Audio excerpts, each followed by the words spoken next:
Assalamualaikum semua, balik lagi di channel Mama Emput.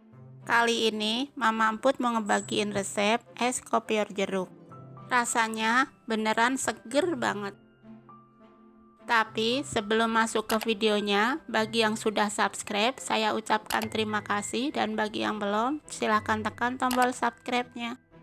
Bahan untuk jelly kelapanya: 2 bungkus Nutrijel kelapa, 75 gram gula pasir, 1 bungkus santan instan, dan 700 ml air, 200 ml sirup jeruk, 400 ml air matang, 1 sendok makan biji selasih, dan 1 buah es batu. Siapkan panci, tuang Nutrijel kelapa, gula, aduk sebentar supaya tidak menggumpal.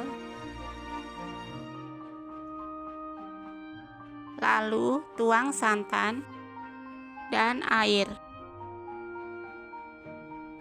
Aduk lagi sebentar, lalu pindah ke kompor. Masak di api sedang sampai mendidih, sambil diaduk terus ya.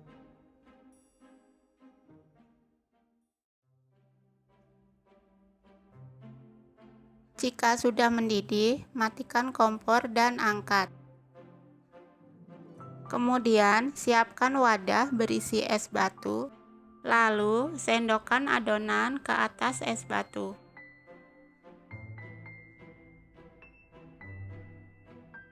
Hasilnya akan seperti ini.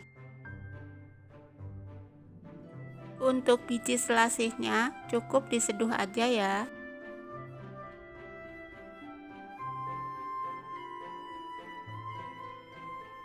Selanjutnya, siapkan wadah besar, tuang jeli kelapa, biji selasih, sirup jeruk,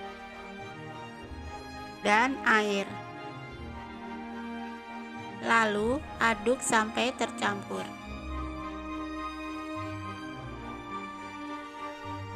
Boleh juga tambahkan sedikit es batu ya.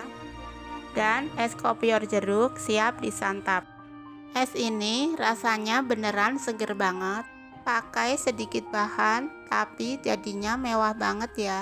Es ini bisa buat ide jualan atau ide takjil. Terima kasih sudah menonton. Sampai ketemu di video Mama Emput selanjutnya.